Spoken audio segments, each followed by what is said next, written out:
Во зградава во која што се наоѓаме сместени се 3 државни институции: Државниот завод за ревизија, Јавното предпријатие за стопанисување со станбен и деловен простор и Геолошкиот завод. Таа е дел од контроверзниот проект Скопје 2014 и чинеше речиси неверојатни 8 милиони евра.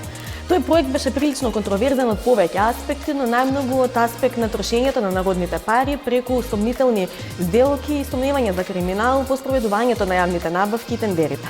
Во оваа емисија на Агенда 35 го отвораме токму поглавјето 5 – јавни набавки и откриваме какви се најголеми неправилности се детектираат во спроведувањето на јавните набавки. Гледајте на.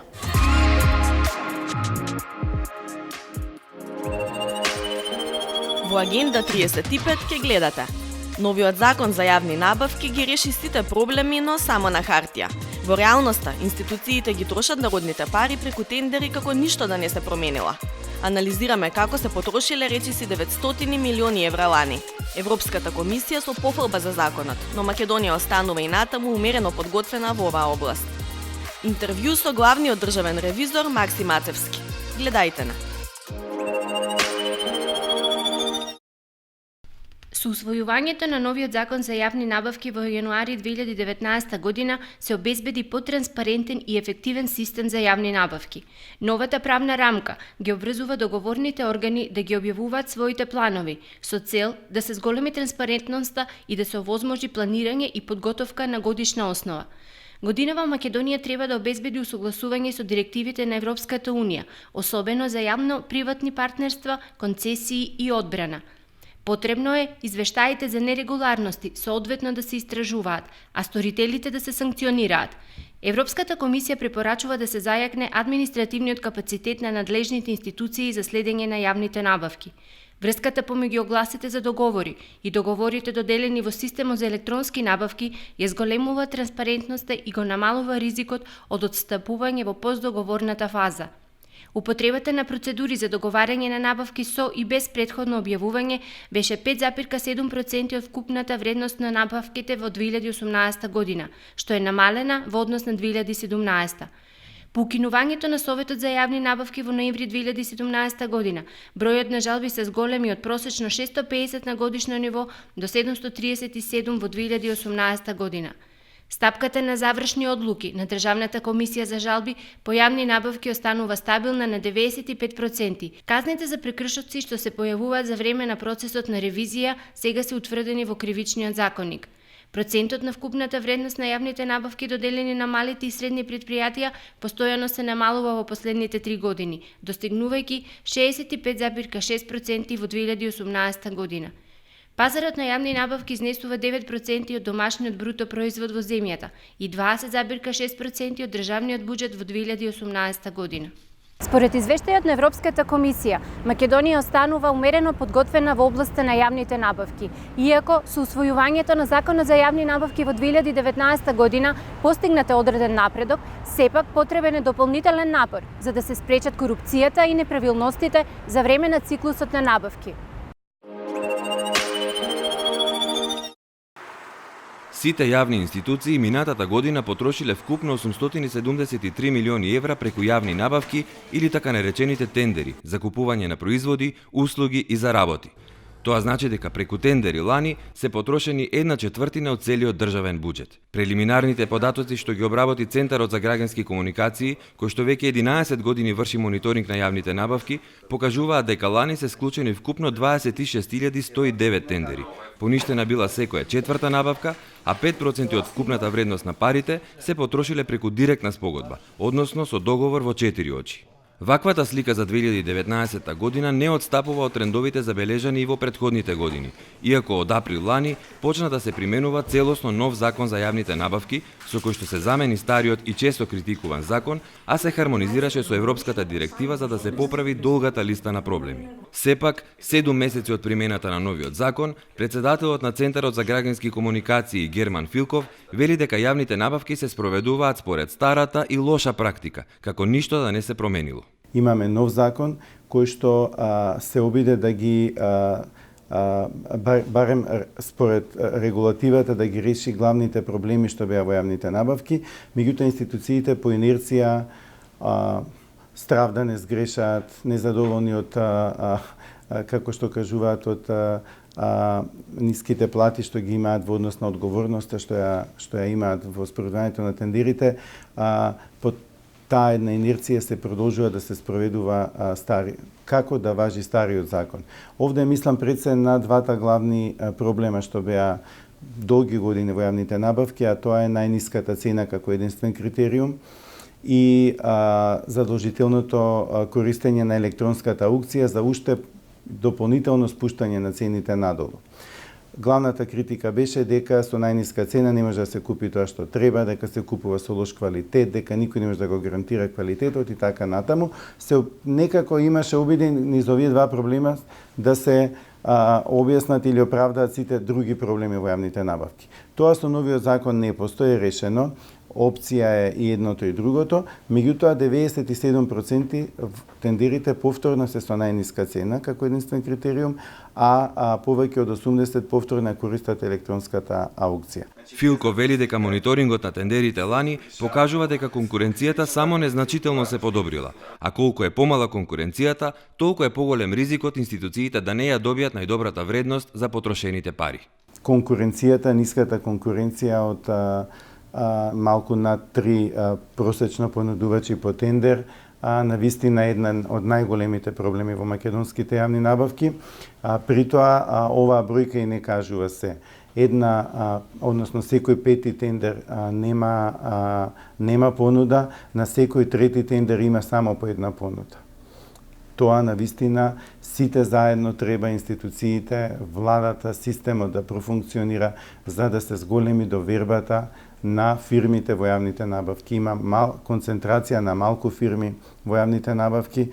20 на фирми добиваат 30% од тендерите, особено ова изразено на локално ниво, така што ова мора да се промени, затоа што повисоката конкуренција, повисоката доверба навистина резултираат со подобар квалитет на купените стоки, производи, услуги со нашите пари преку тендерите. Иако новиот закон има вградено антикорупцијски механизми, сепак Филков смета дека борбата против корупцијата треба да заекне така што ќе профункционира ново воведената контрола за спроведување на тендерите од страна на Бирото за јавни набавки, а вклучувајќи ги и сите други релевантни институции. Во тој синџир има многу институции. Државната комисија за спречување на корупцијата, Државниот завод за ревизија, јавното обвинителство, па дури и владата, значи финансиска полиција, има институции во целиот систем како се замислени што треба да се едни да ја превенираат, а други да се борат против корупцијата во јавните набавки. Сега тој систем не е ефикасен од многу причини, затоа што институциите си префрлаат една на друга одговорноста каде затаела работата, меѓутоа мислам дека работата е затаена кај сите помалку ако направиме една подлабочинска анализа и исто така како една да кажам како една можност во подобрување ја гледам и новата 5-годишна стратегија за борба против корупцијата или за спречување корупцијата и судирот на интереси, што се изработува во моментов и ќе почне да важи од оваа година, каде што би требало да се предвидат конкретни мерки за дополнително стегање или намалување на просторот за неправилности, за манипулации и корупција во јавните набавки. Ако се спореди првиот мониторинг на јавните набавки пред 11 години и состојбата денес, Филко вели дека во одредени сегменти има значителен напредок, но некои слабости се уште се провлекуваат. За жал, проблеми и слабости има постојано. Некои се влечат од првиот ден, веќе сме во 11-та година од нашиот мониторинг, некои има нови, некои се решаваат, некои воопшто не се ни таргетираат. Оно што е подобрено значително, унапредено, тоа и сите граѓани може да оценат, се две работи. Прво, транспарентноста. Значи, да не ви кажам дека кога почнувавме, тендерските документации не беа јавно достапни. Мораше да се плати, да се оди, да се земат во хартиена форма. Денеска ги имаме слободно, отворени, без пари, секој може да влезе да ги прочита, да ги види. До низ за други унапредување во транспарентноста што се направија и доброволно од институциите, меѓутоа во голем дел и поради притисок на медиумите, невладините и на јавноста. Вториот сегмент каде што гледам подобрување е што јавните набавки не се веќе табу тема како што беа порано. пред 10 години едва имаше по не знам, 100 вкупно написи за јавни набавки по медиумите годишно. Сега на дневна основа може да најдете, ако има некој извештај, некоја афера или нешто, по 2-30 написи во медиумите. Значи, со тоа и информирањето на граѓаните порасна. Иако генералната слика за транспарентноста е подобрена, сепак според истражувањата на Центарот за граѓански комуникации, одредени институции, односно министерства, јавни предпријатија и општини, се уште се далеку под светските стандарди за транспарентност и отчетност во трошењето на јавните пари, и токму од нив се очекува најголем ангажман за подобрување. Унапредувањето на јавните набавки нема крај. Од сите три аспекти. И од транспарентноста, и од отчетноста, и од интегритетот. Најглавното од начинот како што се спроведуваат, односно, гледано од аспект на институциите, ефикасноста на набавките, односно, да го купат или да го добијат тоа што е најисплатливо, или популарно наречено, најдобра вредност за потрошените пари. Ако имаат одредена сума, за тие пари да го добијат најдоброто што постои на пазарот во тој даден момент. За тоа да може да се направи, дополнително е потребно проактивност во објавување на дополнителни информации, не само на електронскиот систем, меѓутоа институциите имаат основната обврска транспарентноста да имаат на нивните веб страни, значи на матичните веб страни. Тука има голем простор за подобрување. Правилно да се спроведува законот и со ангажмани на лицата и на институциите да се конечно да се свати дека со тие пари треба да се однесуваат луѓето домакински како и одговорно, како што се однесуваат со своите пари што не ги расфрлаат, верувам, кога купуваат потреби за себе, за дома, за семејството и така натаму. А за тоа колку институциите се расфрлаат со народните пари преку тендери, редовно контролира и Заводот за ревизија, и податоците покажуваат дека од година в година наодите за неправилности се зголемуваат, а со тоа и пријавите во јавното обвинителство, но нема повратни информации дали и како се постапувало за сторените прекршоци и кривични дела.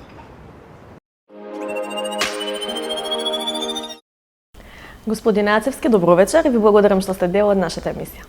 Добро вечер и вам, поздрав до гледачите на Македонска телевизија. Во оваа емисија на Агенда 35 го отвораме поглавјето 5 или јавните набавки и процесот на спроведување на јавни набавки. Вашата институција има надлежности во овој дел, па кажете ни какви најчесто неправилности се забележани од страна на ревизорите во спроведувањето на јавните набавки?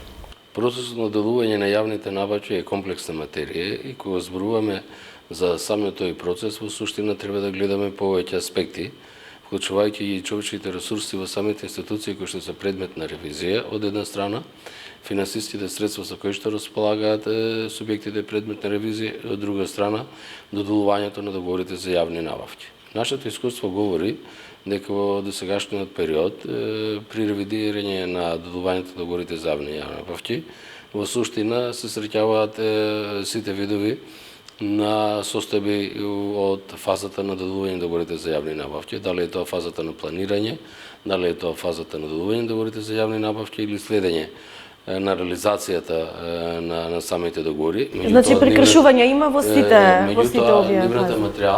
Нивната материјалност доаѓа вообичаено во фазата на оно што значи извршување или следење на реализација на договорите за јавни набавки, така да во одредени субјекти предмет на ревизија се согледуваат надминување на количините на одредени состојби или утврдени договорни обврски, потоа несоодветно следење на реализацијата на договорите од аспект на вредност и така натаму, така да сето тоа зависи од капацитетот на субјектот предмет на ревизија.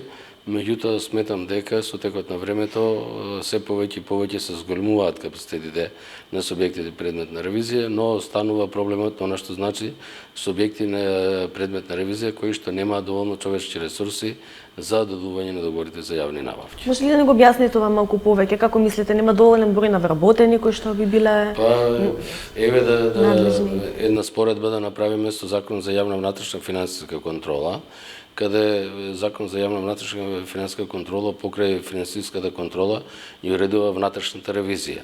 И во делот на внатрешната ревизија утврдени се одредени прагови и кажува тој вредносен праг, кажува да речеме ако еден субјект располага со одреден буџет на ниво да речеме на одредена сума на средства, треба да има толку и толку внатрешни ревизори, додека ако буџетот на таа институција надминува тој праг, треба да има толку и толку внатрешни ревизори и така натаму. Додека Законот за јавни набавки не прави дистинкција помеѓу големината на субјектите предмет на ревизија, така да тој подеднакво се однесува и за акционерското друштво Елем, кое што е најголема корпорација во државна собственост, не прави дистинкција помеѓу градот Скопје кој што има соодветни човечки ресурси и да речеме не прави разлика помеѓу она што значи секојаш ја земаме од помалите општини, да речеме општина Чашка. Така да човечките ресурси во градот Скопје, во Елем и човечките ресурси во општина Чашка не се во односно на што значи бројност подеднакво и секако тука помалите субјекти во суштина се среќаваат со одредени проблеми во делот на додување на договорите за јавни набавки и често пати се доведени во ситуација да користат услуги од надворешни субјекти или од надворешни правни лица во процесот на додување на договорите за јавни набавки. Што исто така чини, Сето тоа влие и на квалитетот на подготвување на самата тендерска документација, на начинот на спроведување на постапките за јавни набавки, следење на реализацијата, потоа често пати се случува да имаме нелојална конкуренција во делот на надзорот. Например, имате состојби каде што цената на чинење на надзорот се изразува во 0,0 не знам одредени проценти и тоа кажува дека во суштина веднаш се создава сомнеш дека тој надзор нема да биде квалитетен бидејќи кој е тој што ќе врши надзор, да речеме, на одредена далечина за без пари. За без пари. Така да тој мора од некаде да го наплати, а сигурно ќе го наплати од изведувачот, така да секогаш се создава ризик дека изведувањето или квалитетот на извршените работи ќе бидат со несоодветен квалитет во една таква состојба. Ги опишавте вие реалните состојби, тешкотии со кои што се случуваат и институциите и вие како државна институција, меѓутоа дел од клучните забелешки во однос на работата на ревизијата секој се однесуваат на она дека вашата работа застанува на детекција. Значи вие откривате проблем, кажувате на јавноста каде е откриен тој проблем и понатаму веќе немате надлежност. Како го гледате вие ова? Тоа е уредено со Законот за државна ревизија, уредено и со Законот за јавни набавки. Нашата обврска е во суштина да извршиме ревизија на процесот на додување договорите за јавни набавки. Ако утврдиме одредени состави кои што имаме сомнеш или создаваат одредени сомневања дека имаме коруптивни делувања, тогаш наша обврска е таквите ревизорски извештаи да ги ставиме до надлежните органи. Тука се мисли на Министерството за внатрешни работи, Финансиската полиција, на Државната комисија за спречување на корупција и на јавното обвинителство. Секогаш и во преходните интервјуа кога ги давав се поставува прашањето каков ефектот или што е постапено по таквите ревизорски извештаи.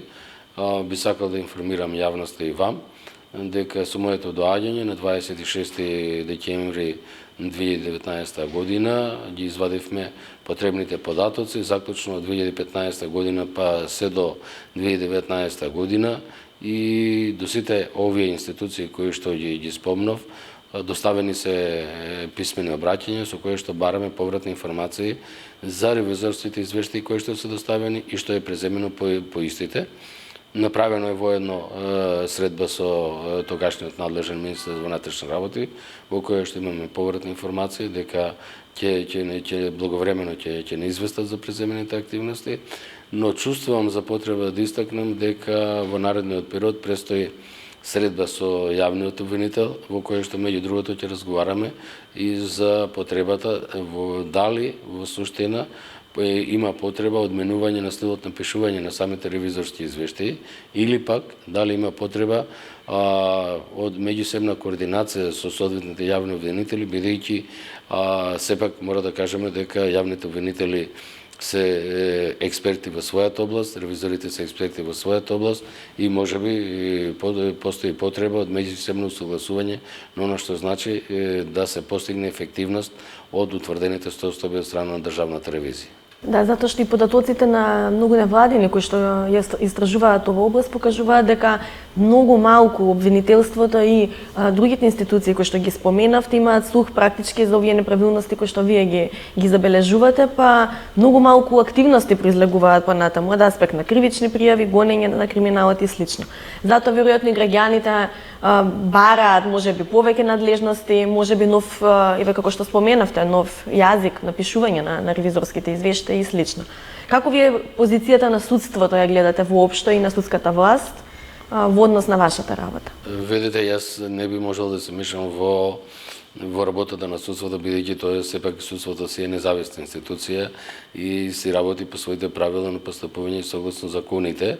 Не можам да ги коментирам судските пресуди, меѓутоа знам дека од она што досега го имаме како искуство има пресуди кои што имаат одредени значајни состојби кои што се повратени значајни средства во корист на државата. Жалам што ако произлегло од ваши извештаи. Произлегло од наши извештаи. Жалам што одредени состојби можеби не предизвикале одредени судски пресуди, меѓутоа предизвикале значајни ефекти во делот она што значи повраќање на јавните средства во буџетот на државата.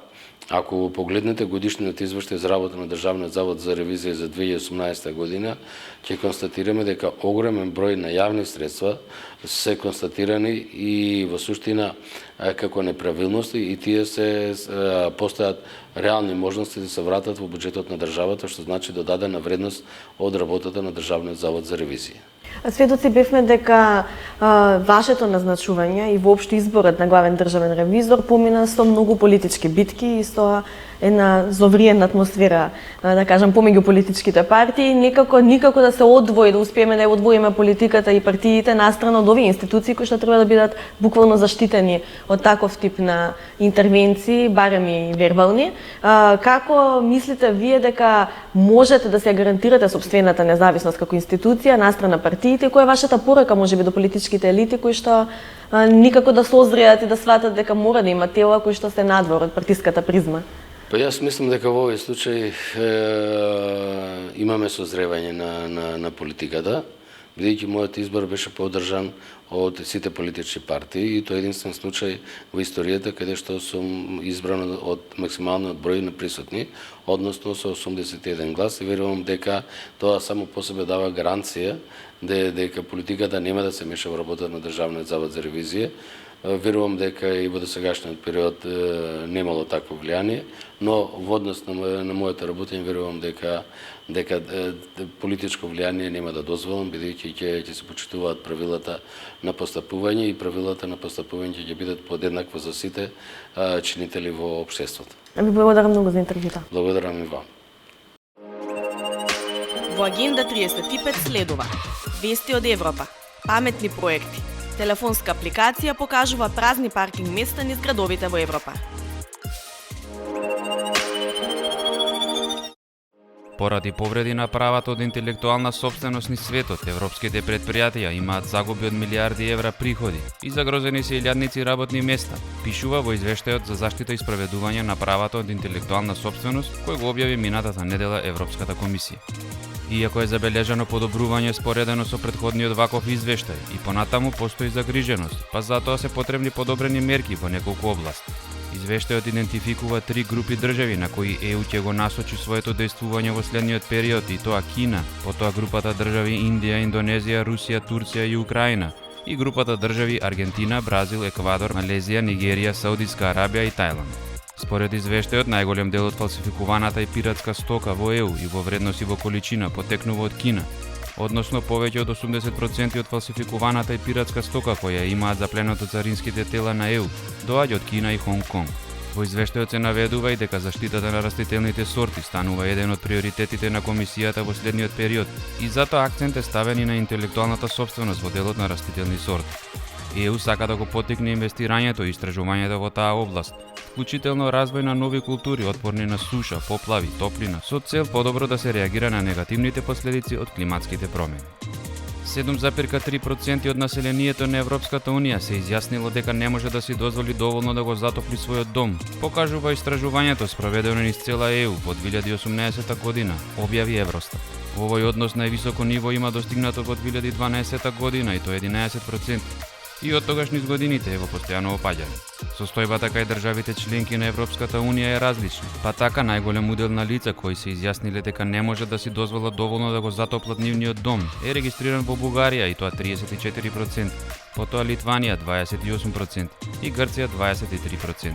Спротивно, најмал удел од околу 2% е забележан во Австрија, Финска и Луксембург. За нашата држава, според базата на податоци на Евростат во 2018 година, учеството на лица кои кажале дека не може да си дозволат да го одржуваат нивниот дом соодветно затоплен, изнесува 24,9%.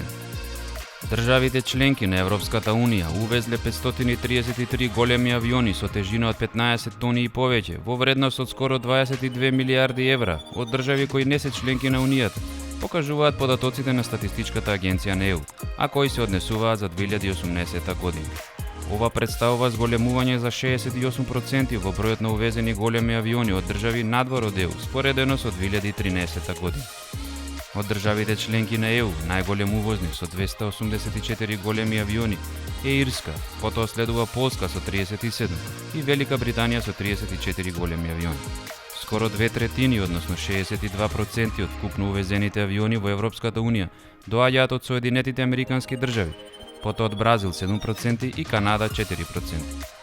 Од друга страна, во 2018 година, надвор од Европската Унија биле извезени 963 големи авиони вредни 47,7 милиарди евра, што представува раст од 27% споредено со 2013 година. Од државите членки на ЕУ, најголем извозник на големи авиони е Франција со 339 авиони, потоа Германија со 254 и Ирска со 162 авиони. Главни дестинации на извозот на големи авиони од ЕУ биле САД и Кина со скоро 40% од извозот. До 2050 година 75% од светската популација ќе живее во градовите. За големиот број возила, градовите ќе имаат потреба од паметни системи за управување со градскиот паркинг простор во реално време, а за возачите ќе се потребни паметни решенија за пронаоѓање место за паркирање. Ако се знае дека во просек секој ден поминуваат најмалку 15 минути во потрага по паркинг место. Поради тоа, еден мултинационален тим, предводен од иновативна компанија од Шпанија, пристапи кон изнаоѓање на паметно решение кое ќе одговори на предизвиците околу управувањето со паркинг просторот во градовите. Иновативното решение се состои од мали паркинг сензори кои се поставуваат на секое паркинг место, со чија помош се насочуваат возачите преку мобилна апликација до најблиското слободно паркинг место. Откако возилото ќе паркира над сензорот, автоматски е регистрирано и сензорот безжично пренесува информација до главниот контролен центар. Централната контрола во реално време има надзор над искористеноста на паркинг местата по зони и време во денот. Системот има можност да биде поврзан и со платформите за управување на затворените паркинг системи, заради поефикасно искористување на целокупниот паркинг простор. Информацијата за слободни, односно зафатени паркинг места, возачите ја добиваат веднаш преку мобилната апликација која ја користат, со што се заштедува на гориво, пари, нерви, време потрошено за барање паркинг место, а се придонесува кон намалување на загадувањето на воздухот и намалување на сообраќајните незгоди и метеж. Во успешното реализирање на проектот учествуваа паркинг оператори и јавни и приватни институции од 5 држави членки на Европската Унија, а досега проектот е поддржан со 1,5 милиони евра од ЕУ програмата Хоризонт 2020. Со нова тема од евроинтеграцијските процеси се гледаме следната недела. Доколку не пропуштите тука, следете на нашите официјални Инстаграм и Фејсбук профили на социјалните мрежи. Во меѓувреме останете со програмите на македонската телевизија. Се гледаме.